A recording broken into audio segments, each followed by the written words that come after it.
Can you pretend to be my dad? They adopt more kids that way. Says an orphan girl to a millionaire at an orphanage. It was supposed to be just another formal visit. I was used to charity events. Show up, smile, cut the ribbon, pose for photos, thank the reporters, and leave as quickly as possible. My team had already arranged everything. The shelter was small, modest, but clean. The children were lined up like chess pieces, dressed in overly colorful clothes with overly wide smiles, as if they knew that day was their chance to look adoptable. I never liked the word adoption. It always sounded to me like an elegant euphemism for previous abandonment, as if the origin had to be erased, replaced by a newer story, prettier, more acceptable. And maybe I only felt that way because I had already lost too much myself. My daughter would have turned 9 that month, but she was gone before her first birthday. The wound still throbbed, even if no one knew.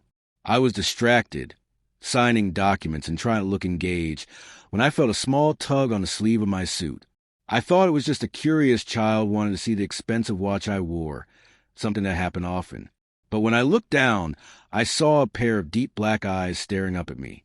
Steady, unshakable. "Mister," she said in a soft but direct voice, "can you pretend to be my dad?"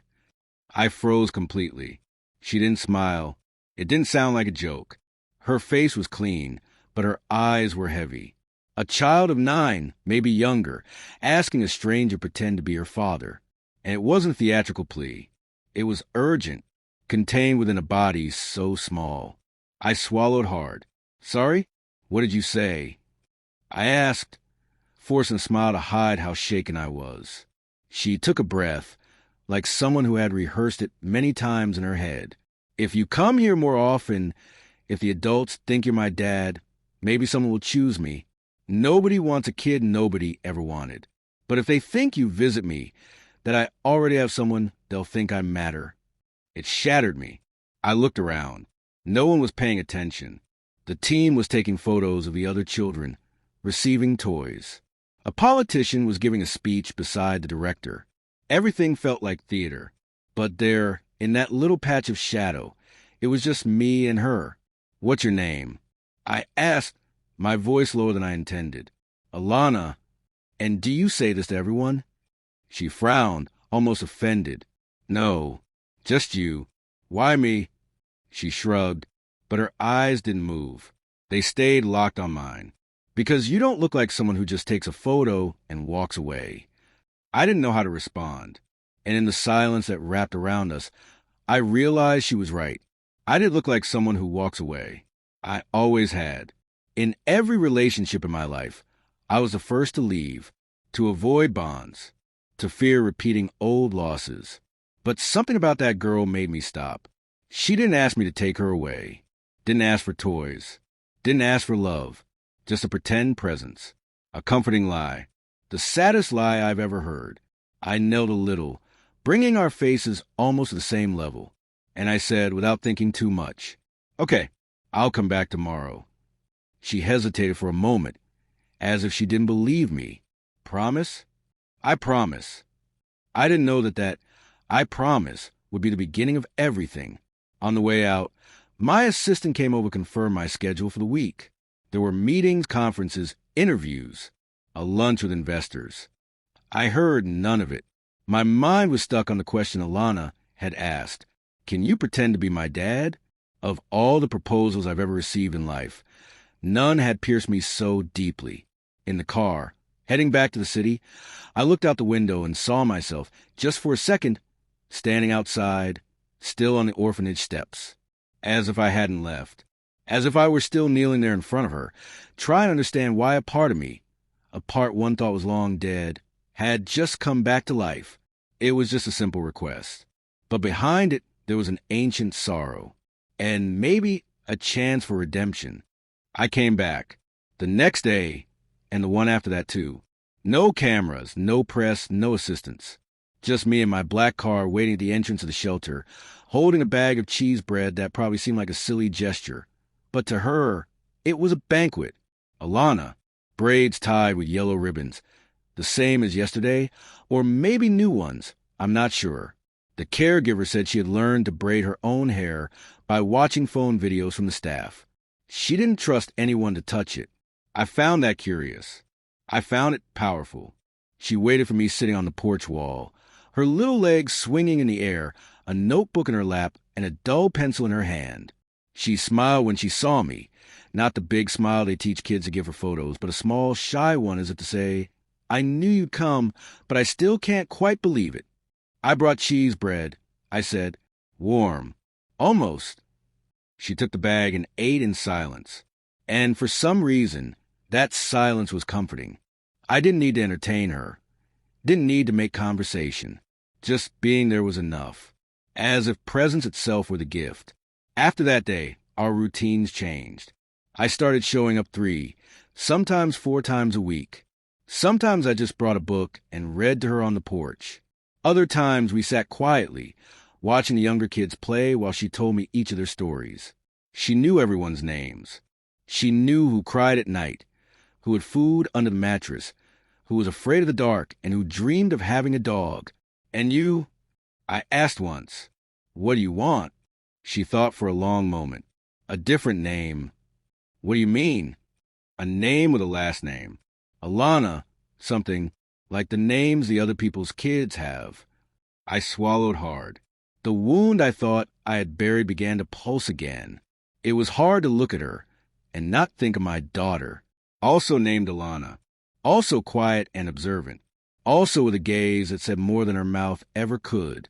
But it wasn't just that. It was more. It was as if, in some inexplicable way, this girl had appeared at the exact moment I most needed to remember that I could still care. She didn't know anything about me. She never asked about my money, my house, my life.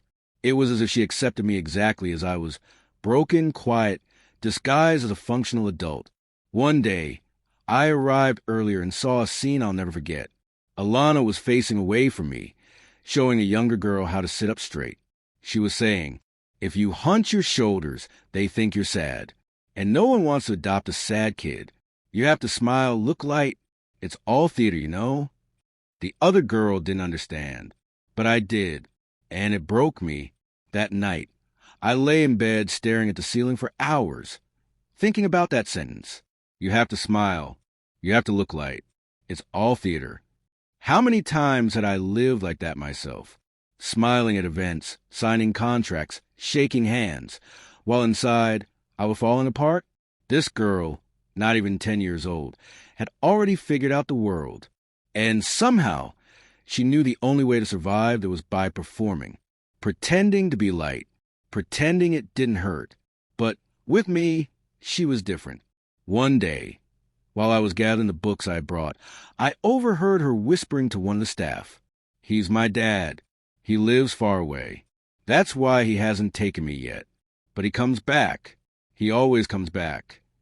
My heart seized. It was a lie. I wasn't her father. Not officially, not biologically, not in any way. But for the first time, that lie sounded like a truth I wanted to believe in. I started noticing the details. She drew small circles in the corner of her notebook, all with eyes and braided hair like hers. Always in pairs, a girl and a tall man in a suit, sometimes with a tie, sometimes with a hat, but always the two of them, holding hands. I started to wonder if she had drawn those before I came, or if I was the one who had filled that empty space. In the 3rd week, I asked, "What do you like to do?" She answered without hesitation, Wait. Yeah, I'm good at it. Some people get tired. But not me. I just stay here quiet and wait. I thought about all the things I'd told my therapists, about all the times they told me I needed to move on. That grief needed time. That loss was buried with words, not silence. But hearing Alana, I realized she never had that luxury. She wasn't allowed to grieve. All she could do was wait. And there I was, always coming back. More and more, as if I had been summoned, as if a place inside me, asleep for years, was finally waking up. On the last visit that week, I handed her a book of old stories, fables, tales of princes, monsters, sad kings, and brave little girls. She looked at the cover and said, Is there a story where the dad isn't real, but becomes real later?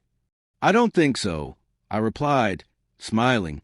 Then write one. And I understood. That girl didn't just want to be adopted.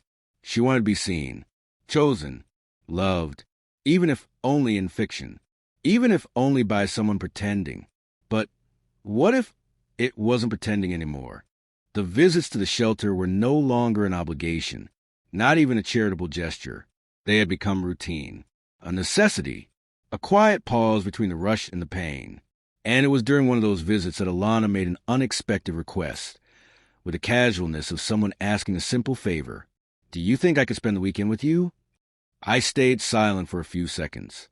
She added, as if sensing my hesitation, I promise I won't touch anything. I just want to know what a weekend feels like when it doesn't end with the caregiver's bell. The shelter director said it was possible. All it took was a formal authorization and my signature. The judge in charge had seen me at events and knew my reputation. The trust was already there. I submitted the paperwork, and 2 days later, there she was, climbing into the back seat of my car, clutching a small fabric backpack with a broken zipper. No suitcase, no toys, just her, with her braids now undone and a pair of purple flip-flops on her feet. Is that all? I asked. She nodded.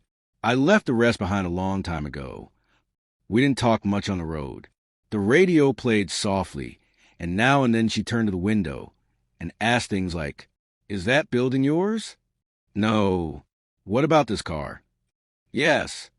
And that field, that belongs to all of us. It's nature. She smiled. I want a place like that, one that no one can take away. When we arrived at my apartment, she hesitated at the door. Can I come in with my shoes? Of course. No shoe rules here. She stepped in slowly, like entering a whole new world. She looked at the wooden floor, the paintings on the walls, the kitchen with its faint scent of old coffee. She stopped in front of the bookshelf and ran her finger across a framed photo. My daughter, still a baby, in my wife's arms. An old image, nearly forgotten. Then she said, She's pretty. She was. I didn't need to explain. She just nodded and walked over to the couch, sitting cross-legged. That weekend was the quietest and most meaningful of my life. On Saturday, we went for a walk in the park.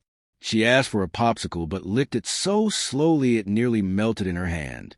It was like she wanted to stretch the taste out as long as she could. We went to a bookstore. She wandered through the aisles with her hand, brushing the books like they were relics. She picked up titles, read them softly, then carefully placed them back in the exact spot.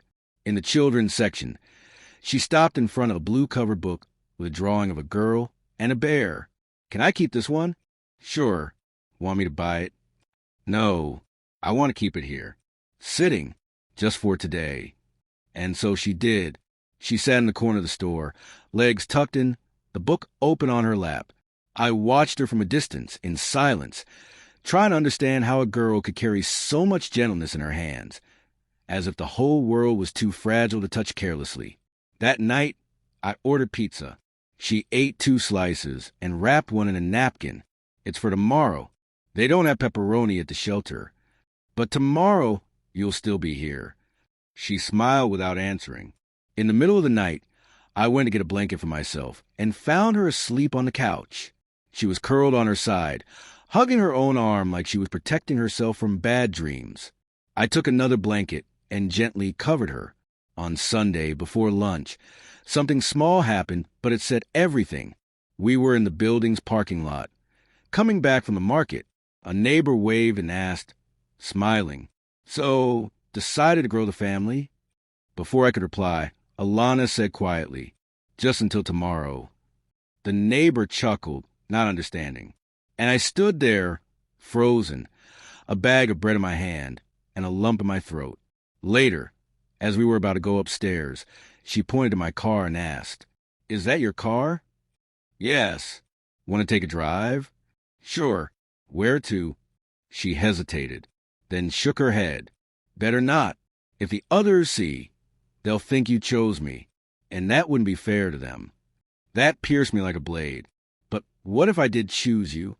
I asked, almost without meaning to. She bit her lip, her eyes filled with tears, but she didn't cry. She simply said, "Then wait a little longer, because if it's real, I don't want it to end." And that's when I realized it already was real. She wasn't pretending anymore. Neither was I. The lie that began as make-believe had turned into a need, a bond that neither time nor fear nor pain could hide anymore. That night, she slept in the back seat while I drove her back to the shelter.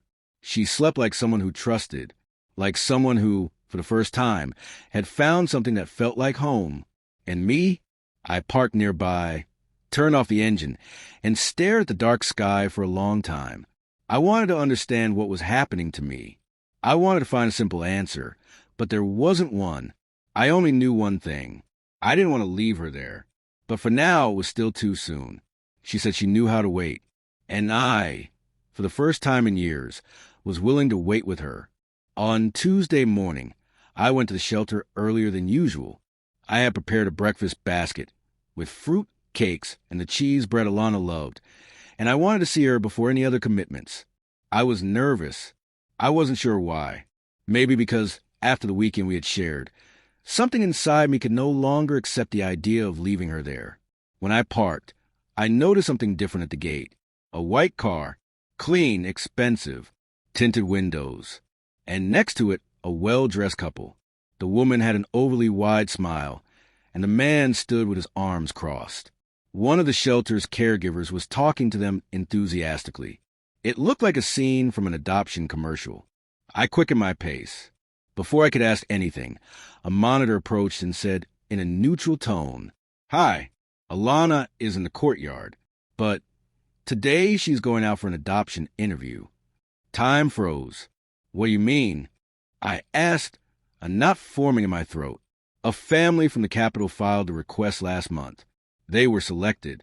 Today's their first meeting with her. They're very interested. That phrase, very interested, poised me from the inside. I didn't know what to say or what to think. I could only picture Alana getting into that white car and vanishing from my life, as if everything we had lived meant nothing. She appeared a few minutes later, wearing a light blue dress and her hair tied with a new ribbon. She walked slowly, eyes on the ground, until she saw me and stopped. "You came early," she said, as if it were just another ordinary day. "I brought breakfast," I replied, trying to smile. "But it looks like you have other plans." She nodded, her face calm but her eyes empty.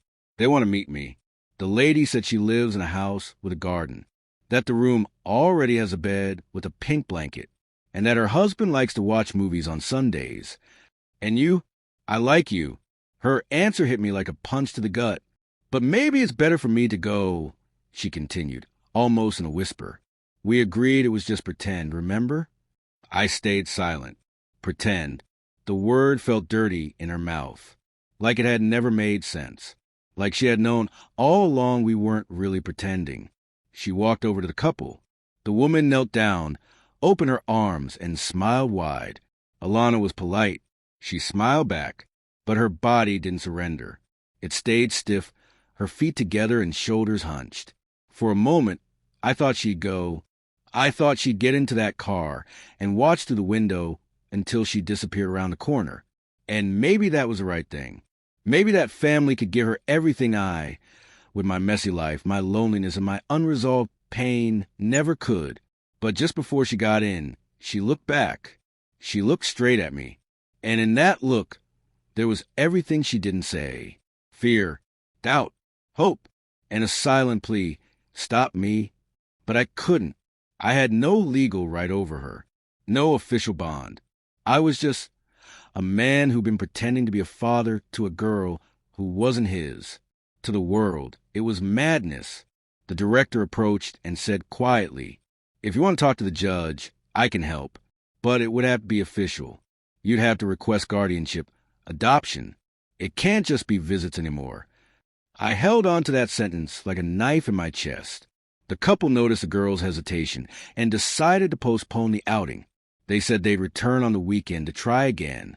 They left some toys, promised to come back with a dog. They did everything people do when they want to seem loving. Alana, silently, gave the toys back to the director. And that night, for the first time, she didn't want to eat. She didn't read, didn't draw.